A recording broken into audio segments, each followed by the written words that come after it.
The advent of lithium-ion batteries has radically changed many aspects of our lives, so it's no surprise that there are high expectations for new technologies in this field. It's quite possible that new types of batteries will allow humanity to make a significant technological leap, finally enabling us to transition from internal combustion engine vehicles to more user-friendly, environmentally friendly, and economical electric cars. Elevate the technologies of air transport and even end our dependence on fossil fuels by switching to more efficient electricity generation technologies. These high expectations surrounding the development of battery technologies led me to dedicate an entire series of videos to this topic, one of which I present to you today. In previous videos of the series, we already discussed how lithium-ion batteries work and explored how scientists and engineers are working to improve these undeniably useful devices. Now it's time to talk about how future batteries might be structured, the ones that will replace lithium-ion batteries. Let's briefly recall how those lithium-ion batteries work, which developers of the next generation of energy storage devices are trying to surpass. The anode of a lithium-ion battery consists of graphite, which, when charged, contains lithium atoms embedded in it. This process is called intercalation. During intercalation, the lithium atoms split into positively charged ions and electrons. The cathode is made of a metal alloy that reacts with lithium, incorporating it into its crystalline structure. The cathode and anode are separated by an electrolyte layer, which contains a large number of lithium ions, their positive charge being compensated by other ions in the electrolyte. During discharging, lithium ions from the electrolyte react with the cathode metal, reducing the concentration of lithium ions in the electrolyte, while the cathode acquires a positive charge and the electrolyte becomes negatively charged. Lithium ions from the anode move into the electrolyte, restoring its electronic neutrality, in essence, migrating from the anode to the cathode through the electrolyte, resulting in a negative charge building up on the anode, supported by the remaining electrons from lithium atoms. An electric field is created inside the battery, trying to move electrons from the anode to the cathode, but electrons cannot travel through the electrolyte. However, if the electrodes are connected by a conductor, this provides a path for the electrons, and an electric current will flow through the conductor, which can be used to power various devices.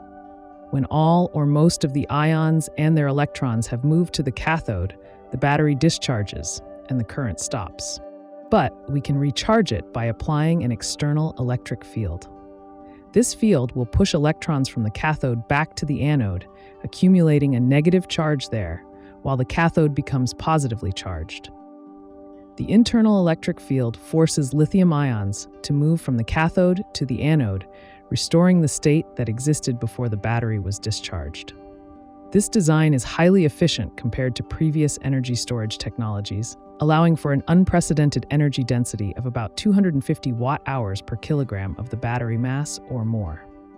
However, the lithium-ion battery technology has its limitations, which we discussed in detail in previous videos, and one of the key issues is lithium, which is clearly not an ideal raw material. For example, lithium is relatively expensive. Furthermore, lithium reserves on Earth are quite limited, its extraction is challenging, and large-scale mining causes significant ecological damage. This led to a seemingly simple idea. What if we replace lithium in batteries with sodium? Sodium is very similar to lithium in its chemical properties, meaning it can serve as an electrochemical agent nearly as effectively as lithium. However, sodium is much cheaper than lithium and, more importantly, is far more abundant. We can find it in every kitchen as part of common table salt. While Earth's lithium reserves are estimated at only about 28 million tons, we have around 3,000 trillion tons of sodium at our disposal. Every cubic meter of seawater, for example, contains about 12 kilograms of sodium in various compounds. However, sodium has its drawbacks, the key one being its mass. A sodium atom is more than 3 times heavier than a lithium atom, so a battery that uses sodium instead of lithium will weigh more. This means the energy per unit mass of the battery will be lower. Moreover, sodium ions are larger than lithium ions, so fewer of them can fit on the anode of the same size. In other words, a battery with the same power will need larger and heavier anodes and cathodes. Simply put, we'll need heavier batteries to store the same amount of energy, which could pose a significant problem for using sodium-ion batteries in vehicles, especially in air transport. Additionally, although sodium and lithium are chemically similar, sodium's redox potential is approximately 10% lower than that of lithium, which also leads to a decrease in energy density when lithium is replaced by sodium. Due to this, the specific energy density of sodium-ion batteries is expected to be around 150 watt-hours per kilogram, approximately 40% lower than the 250 watt-hours per kilogram offered by comparable lithium-ion batteries. However, in the future, they are projected to be 30 to 40% cheaper. This makes the technology likely to find applications in areas where the weight of the batteries is not a critical factor. At the same time, electric vehicle manufacturers are also exploring sodium-ion batteries as a way to reduce production costs. For a city car, where driving hundreds of kilometers on a single charge is not crucial, cost-effectiveness becomes a key factor. After all, in modern electric vehicles, the battery can account for up to 50% of the vehicle's total cost. Despite the fundamental similarities between sodium-ion and lithium-ion batteries, you cannot simply replace lithium with sodium and expect everything to work. Sodium-ion batteries require completely different materials for cathodes, anodes, and an entirely different electrolyte composition. Additionally, due to the larger size of sodium ions, both cathodes and anodes tend to expand and contract more significantly during charging and discharging. This caused cathodes and anodes in early prototypes to crack, severely reducing the battery's lifespan. Developing sodium-ion batteries has been a challenge, although experience gained from designing lithium-ion batteries has been helpful here. At present, the first prototypes of sodium-ion batteries have already entered the market. However, their performance is still underwhelming. With half the energy capacity for the same size, sodium-ion batteries are currently about 30% more expensive per kilowatt-hour of stored energy. Still, as the technology matures, sodium-ion batteries are expected to improve significantly in performance and cost, making it almost certain that they will find a place in our lives over time. When it comes to high-capacity stationary energy storage, however, sodium-ion batteries might face competition from alternative solutions, such as flow batteries. Their design is essentially inverted compared to conventional batteries with solid cathodes and anodes and an electrolyte between them. In flow batteries, the cathode and anode are liquids of different chemical compositions, separated by a porous membrane. For example, vanadium flow batteries use aqueous solutions of various vanadium salts dissolved in sulfuric acid.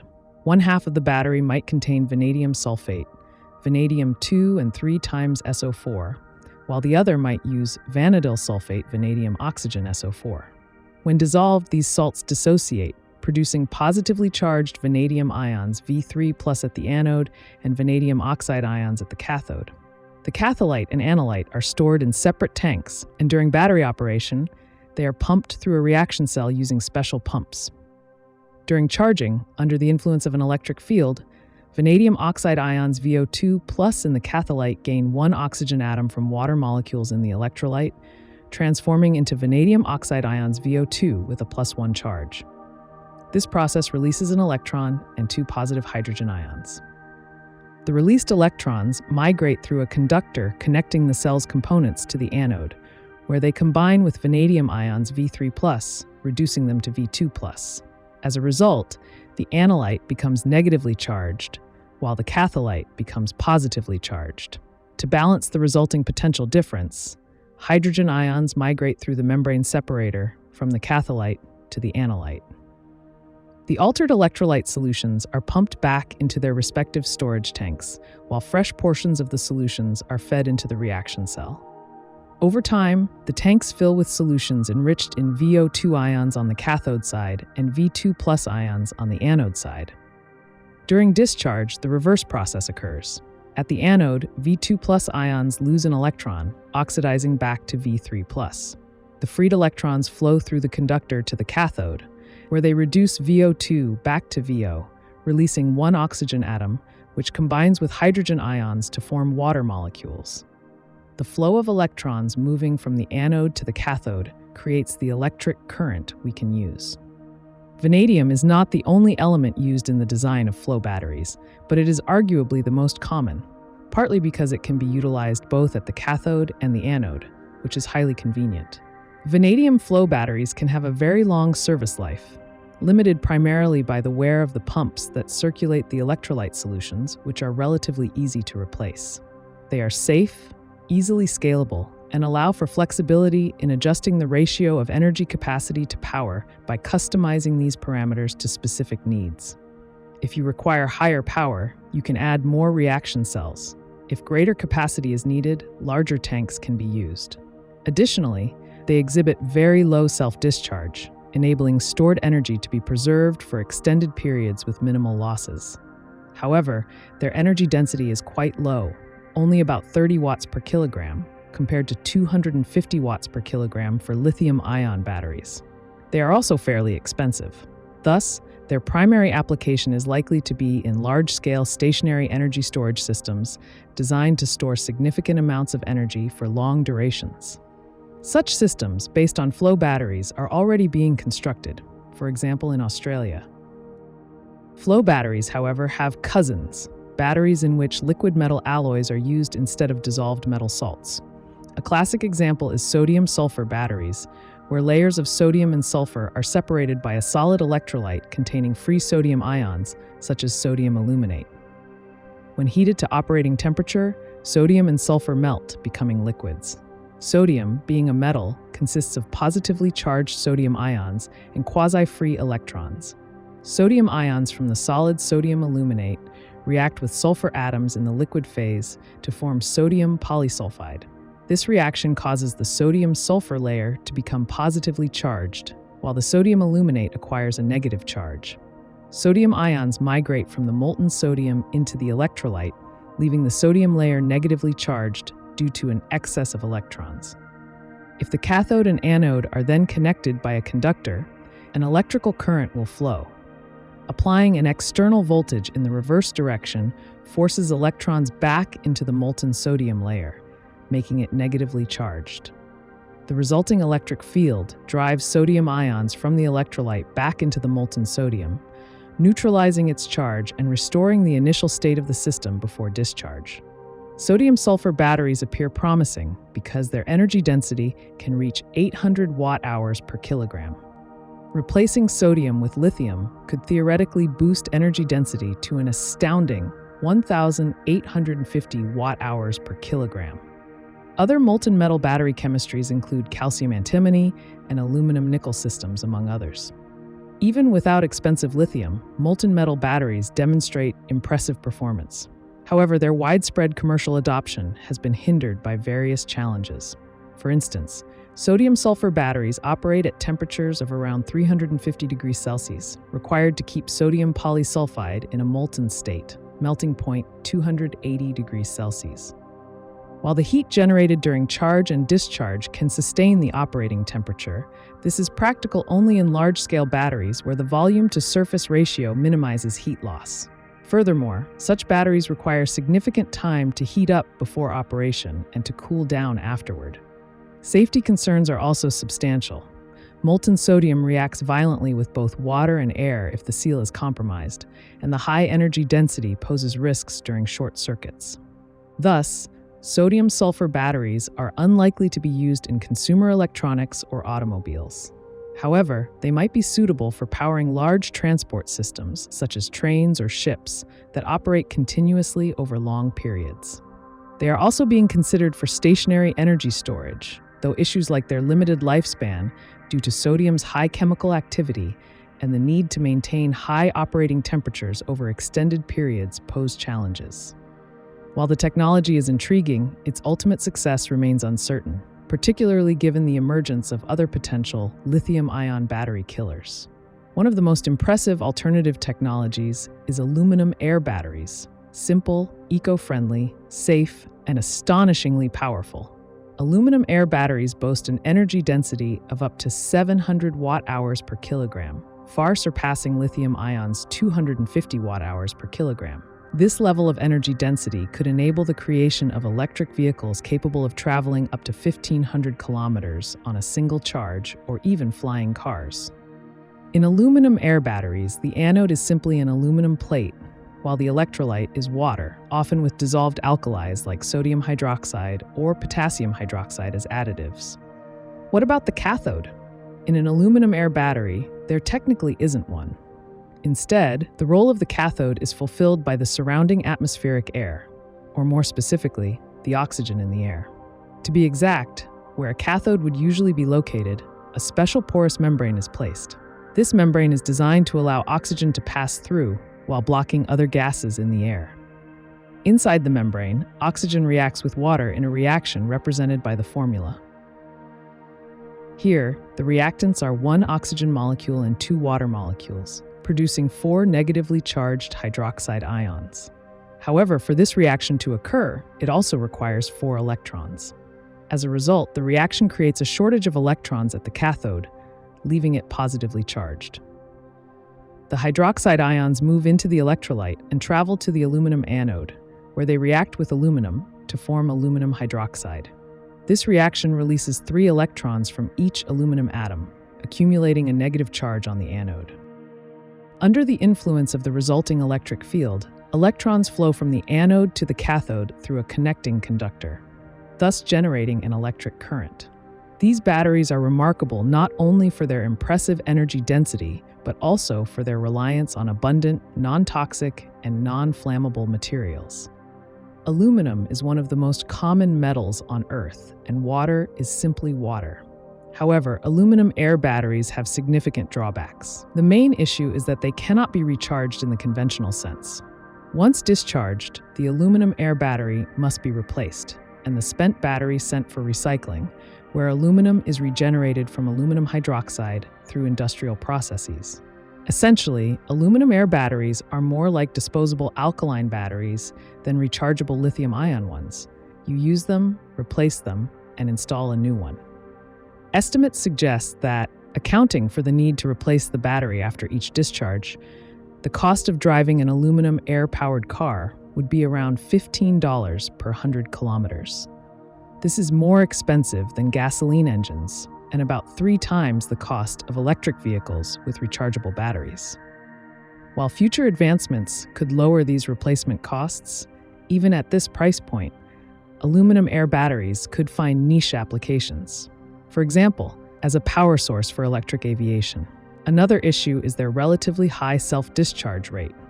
For a single-use battery, this is particularly inconvenient, as a fresh battery cannot be stored for long while awaiting installation in a vehicle or transport to its destination. This also makes aluminum air batteries unsuitable for stationary energy storage. In summary, while the technology is interesting and has great potential, it is not yet ready to revolutionize the energy storage industry. Related technologies include iron air batteries, which operate on a similar principle but use iron as the anode material. These batteries are even cheaper and, more importantly, rechargeable. However, since iron is a heavy metal, their energy density is relatively low, likely no more than 150 to 200 watt-hours per kilogram, roughly 40% less than lithium-ion batteries. Despite this, their low cost makes them suitable for stationary energy storage applications, though they are practically useless for electric transportation. A golden middle ground might be zinc air batteries with an energy density of 300 to 400 watt-hours per kilogram, significantly higher than lithium-ion batteries. Most importantly, zinc air batteries could theoretically be made rechargeable. If this becomes a reality, they might pose a real challenge to lithium-ion battery dominance. This is, of course, far from a complete list of battery technologies under development today. There are so many research directions that listing them all would take hours. I've chosen to focus on the most promising technologies, particularly those closest to practical implementation or already in use. That said, predicting which area of research will yield the best results is difficult. It's entirely possible that energy storage will be revolutionized by something entirely different, perhaps methods that store energy not as chemical reactions, but in forms such as thermal or mechanical energy. We'll explore these ideas and developments in the next video of our series. In conclusion, I'd like to thank the sponsors of our channel here on YouTube, as well as on Patreon and Boosty. If you'd like to join them, you'll find a Boosty link appearing in the top right corner of the screen now, as well as all necessary links in the video description. Once again, a huge thank you to everyone supporting the project. That's all for today, dear friends. Take care and see you in our next videos.